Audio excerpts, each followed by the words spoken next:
எல்லாருக்கும் வணக்கங்க. எல்லாம் எப்படி இருக்கீங்க?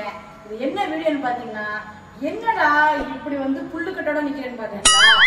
அதெல்லாம் கிடையாதுங்க. எங்க அம்மா வந்து முதல் முறையாக எங்க அம்மா சென்னைக்கு வந்திருக்காங்க. எங்க ஊர்ல இருந்து அம்மா இந்த மாதிரிமா காலெல்லாம் வலிக்குதுமா அப்படின்னு சொன்னேன். போயிட்டு பாருங்க, முடக்கத்தான் ரசம் வச்சு தராயான்ட்டு எங்க அம்மா வந்து இவ்வளவு முடக்கத்தான பிடிக்காந்துருக்கு. இதெல்லாம் வேஸ்ட் பண்ண மாட்டேன். கொஞ்சம் ரசம் வச்சுட்டு அப்படியே சட்னி எல்லாமே எடுத்து வச்சுக்கலாம். செம்மையா இருக்கும். இன்னும் கால் வலி, இந்த முழங்கால் வலி, மூட்டு வலி, இந்த வலியெல்லாம் நிறைய பேத்துக்கு வருது இல்ல, இது அப்படி ஒரு மருந்துங்க. எடுத்து வச்சுட்டு நாளைக்கு தாங்க சட்னி இதெல்லாம் நாளைக்கு தான் பண்ணணும். இன்னைக்கு முடக்கத்தான் ரசம் வச்சு சாப்பிட போறோம். அதான் வீடியோவே. வாங்க முதல்ல இதை கிளீன் பண்ணிக்கலாம். ரசம் வைக்கலாம். இங்க பாருங்க, ரசத்துக்கு எங்க அம்மா என்னன்னா, இது வந்து முடக்கத்தான் ரசம் வைக்க போறேன். இங்க பாருங்க, இது வந்து பெருமருந்து. இது எதுக்குமா சாப்பிடுறது? இது குழம்பு ரசத்துக்கு சேர்த்துக்கிறது. குழம்புக்கு வந்து குழம்பு வைப்பாங்க. இதையும் எடுத்து நான் வீடியோ போடுறேன். பெருமருந்து குழம்பையும் நான் வீடியோ போடுறேன். இன்னொன்னு பாத்தீங்கன்னா, இது ரசத்துலயும் இந்த முடக்கத்தான் ரசம் வைக்கிறோம்ல, அதுலயும் இது ஒரு 4 இலை போட்டுக்கணுமா. அப்புறம் இது வந்து கொடிவேலி. இது என்ன உடம்புக்கு ரொம்ப நல்லதா இருக்கும்? உடம்புக்கு நல்லது. இதை கொடிவேலி எல்லாம் சேர்த்து ரசம். இந்த இலையும் 2 சேர்த்துக்கணுமா. நீங்க அந்த செடி பக்கம், அந்த கிராமத்து பக்கம், இன்னொன்னு டவுனுக்குள்ளேயே காடு இருக்கும்ல, அங்கெல்லாம் பாத்தீங்கன்னா இந்த மாதிரி நல்லா பாத்துக்கோங்க.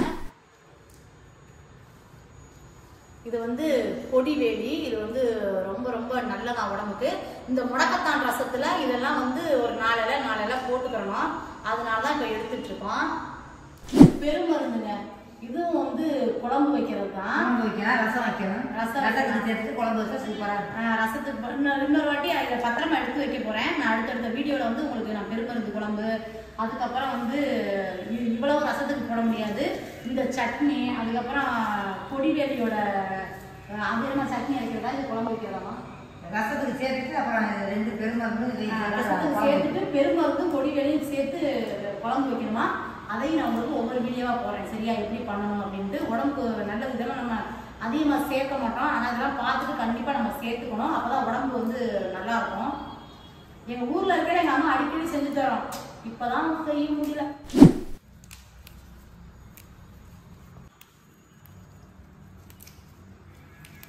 இதெல்லாம் எவ்வளவு மருத்துவ குணம். எங்க அம்மாச்சியெல்லாம் அதெல்லாம் சாப்பிட்டுட்டே இருப்பாங்க. அதனாலதான் ரொம்ப நாள் வரைக்கும் எங்க அம்மாச்சி வந்து ரொம்ப நல்லா இருந்தாங்க. இப்பதான் எங்க அம்மாச்சி இறந்துட்டாங்க. வேலியில என்ன கிடப்போ இந்த மாதிரி எல்லாம் எங்க அம்மாச்சி புடிங்கிட்டு வந்துட்டே இருக்கும். வந்து ஏதாச்சும் எங்களுக்கு செஞ்சு கொடுத்துக்கிட்டே இருக்கும். அதோட சாப்பாடு தான் கொஞ்ச நாளா அவ்வளவு கஷ்டப்பட்டு உழைச்சும் கொஞ்சம் தெம்பா இருக்கேன். முடக்கத்தான் ரசம் வந்து எங்க அம்மா சொல்லி கொடுத்த மாதிரி தான் எல்லாமே எடுத்து வச்சிருக்கேன். அது என்னென்ன தேவையோ, எங்க அம்மா என்னென்ன தேவைன்னு சொல்லிச்சு அவங்ககிட்ட எடுத்து வச்சுட்டேன். இதை எப்படி செய்ய போறோன்றது தான் வீடியோவே. போட்டா எதுக்கு இப்படி எனக்கு இலையா தனித்தனியா எடுத்து அதெல்லாம் வச்சுட்டேம்மா தனித்தனியா. இங்க பாத்து ஏதாவது மக்களுக்கு ஏதாவது சொல்லுமா. எல்லா மக்களும் பாருங்க, நல்லபடியா ரசத்தை வச்சு சாப்பிட்டு பாருங்க. உடம்புக்கு நல்லா இருக்கும். அவ்வளவு ரொம்ப ரொம்ப நல்லது. இதுக்கு என்னென்ன தேவை அப்படின்னு இப்ப நான் உங்கள்கிட்ட காட்டுறேன். வாங்க வீடியோக்குள்ள. ஒரு கைப்பிடி அளவு முடக்கத்தான் எடுத்திருக்கோம். அதுக்கு தகுந்தாப்புல எங்க அம்மா பெருமருந்து கொடுத்துருக்காங்க. இது பெருமருந்து பாருங்க, ஒரு 10 இலைக்கு பக்கத்துல இருக்குங்க. அவ்வளவுதாங்க. இது கொடிவேலி. அதுக்கப்புறம் கொடிவேலி கொஞ்சோண்டு, இதெல்லாம் சேர்த்துதான் ரசம். அதுக்கப்புறம் பாத்தீங்கன்னா 2 பூண்டு எடுத்திருக்கோம், 3 தக்காளி எடுத்திருக்கேன், கொஞ்சம் கருவேப்பிலை, கொத்தமல்லி தழை, பச்சை மிளகாய், சின்ன வெங்காயம், புளி, சீரகம், மிளகு, அப்புறம் பாத்தீங்கன்னா தேவைக்கு உப்பு, கடலெண்ணெய். இதை வச்சுதாங்க நம்ம ரசம் பண்ண போறோம். மஞ்சத்தூள் உங்கள்கிட்ட காட்டுல, மஞ்சத்தூள் அங்க இருக்கு, எடுத்துக்கிறேன். இதெல்லாம் நம்ம ரெடி பண்ணிக்கலாம். புளியை ஊற வச்சுக்கலாம்.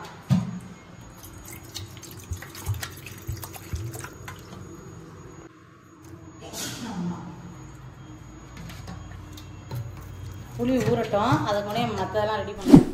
வெங்காயத்தை உரிக்கிறேன். இன்னொன்னுங்க, இப்ப பாத்தீங்கன்னா உங்களுக்கு வந்து இந்த முடக்கத்தான், பெருமருந்து, கொடிவேலி இதெல்லாம் உங்களுக்கு கிடைக்கலன்னா கிராமத்துல இருக்கவங்களுக்கு கண்டிப்பா கிடைக்கும். ஊர்ல இருக்கவங்களுக்கு பாத்தீங்கன்னா அதிகமா வெளியில போக மாட்டீங்க. அதனால நாட்டு மருந்து கடையில இதெல்லாம் பொடி பண்ணி வச்சிருப்பாங்க. அடிக்கடி வாங்கியாந்து இதெல்லாம் சாப்பிடுங்க. அவ்வளவு நல்லது உடம்புக்கு.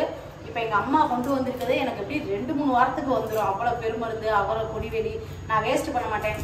பெருமருந்து குழம்பு, அப்புறம் அந்த முடக்கத்தான் துவையல் எல்லாமே பண்ணிட்டு மிச்சதான் வந்து நான் பொடி பண்ணி வைக்கலான்னு தான் இருக்கேன். ஏன்னா வேஸ்ட் பண்ணக்கூடாது, கிடைக்காது. நானுமே போய் வெளியில் அலைஞ்சு திரிஞ்சு வாங்க முடியாது. அம்மா ஊருக்கு போயிட்டு திரும்ப வந்தால் தான் கொண்டு வருவாங்க. அதனால நம்ம இதெல்லாம் ரெடி பண்ணி வைக்கணும்.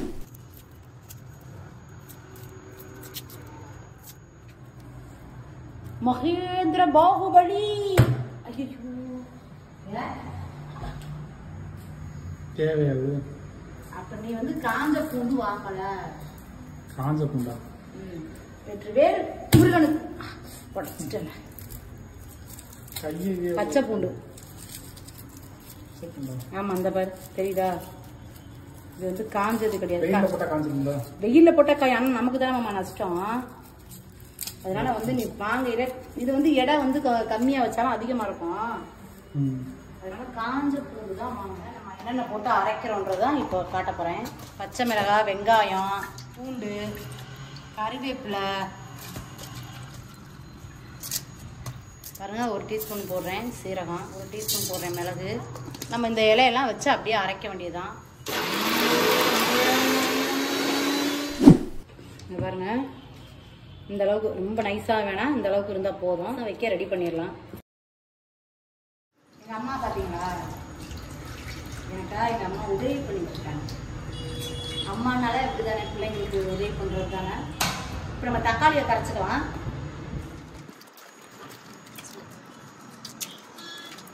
அந்த பெருமருந்து குடியெல்லாம் காய வச்சு வெட்டி காய வச்சு மிக்சியில் போட்டு அரைச்சு சரி சரி. பார்த்தீங்களா அந்த கொடியை கூட எங்கள் அம்மா விட மாட்டேங்குது. அதை காய வச்சு பொடி பண்ணி வச்சுட்டு நம்ம எப்போ ரசம் வச்சாலும் அதில் போட்டுக்கலாம். உடம்புக்கு அவ்வளோ நல்லது அப்படின்றாங்க. வேஸ்ட் பண்ண வேணாம், நம்ம அதே பண்ணணும். நானும் காய வச்சு இது பண்ணிக்கிறேன். இப்போ புளியெல்லாம் கரைச்சி முடிச்சிட்டேன். தக்காளியும் கரைச்சாச்சு. இதே கொத்தமல்லி தலையும் நம்ம கரைச்சிக்கணும். வச்ச முடக்கத்தான் எல்லாமே இது போட்டு நல்லா நம்ம கரைச்சிக்கணும். எங்கள் அப்பாவுக்கெல்லாம் காய்ச்சல் இந்த மாதிரிலாம் வந்து ஹாஸ்பிட்டலுக்கே போக மாட்டாராங்க. அம்மாட்ட சொல்லி போய் இந்த புடிங்க வந்து ரசம் வச்சு குடுன்றுவார்.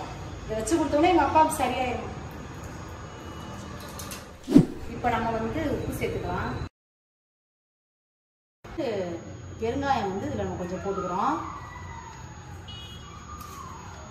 அதுக்கப்புறம் மஞ்சத்தூள் 1/4 டீஸ்பூன் போட்டால் போதும்.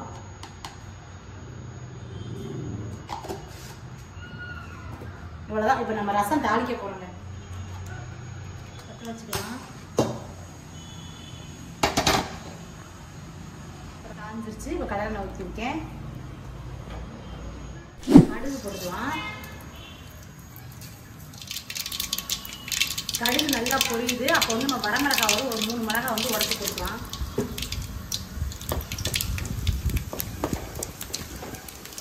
அவ்வளோதான். இப்போ நம்ம ரசத்தை தூக்கி அப்படியே அதில் ஊற்றிடலாம்.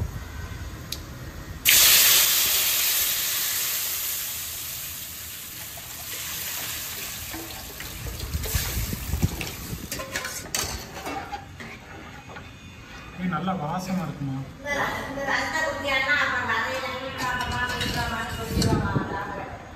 இந்த ரசத்தை குடிச்சேன்னா எப்போ வந்தாலும் எங்கள் அம்மாவை தொந்தரவு பண்ண ஆரம்பிச்சிருவோம். நான் புடிக்கிட்டு வாங்க இப்பெல்லாம் போதுமான்னு பார்த்துக்கிறேன்.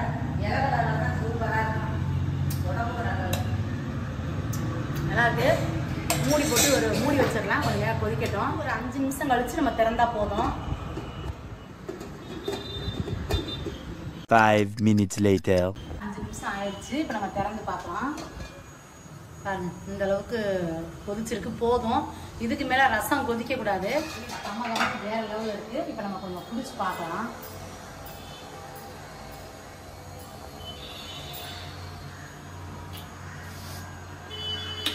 செம்மையா இருக்குங்க. சாப்பாடுல பிசைஞ்சு சாப்பிட்டோம்னா வேற லெவல்ல இருக்கும். நீங்க செஞ்சு சாப்பிட்டு பாருங்க. மறந்துடாம சாப்பிட்டு அம்மாவுல சொல்லுங்க. திரும்பவும் சொல்றேன், மறந்துடாம எங்க லோட்டஸ் ஃபேமிலிக்கு சப்போர்ட் பண்ணுங்க, சப்ஸ்கிரைப் பண்ணுங்க, கமெண்ட் பண்ணுங்க, லைக் பண்ணுங்க, ஷேர் பண்ணுங்க. மறந்துடாம பெல் பட்டனை அமுத்திடுங்க. பாய்.